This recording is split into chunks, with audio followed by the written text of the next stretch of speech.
हो गया खरी हो हमर यार मनावा तो एक बेर बात कर लगे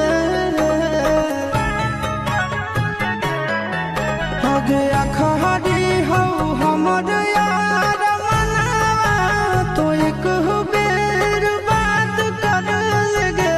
हो गे सोना यारवा हो भरती पटनवा में आके मुलाकात कर लेगे आगे सुना यारवा हो भरती पटनवा में आके मुलाकात कर लेगे आगे चली जाइबौ छोड़ी के ई दुनिया विदाई अपने हाथ कर लेगे आगे सुना यारवा हो भरती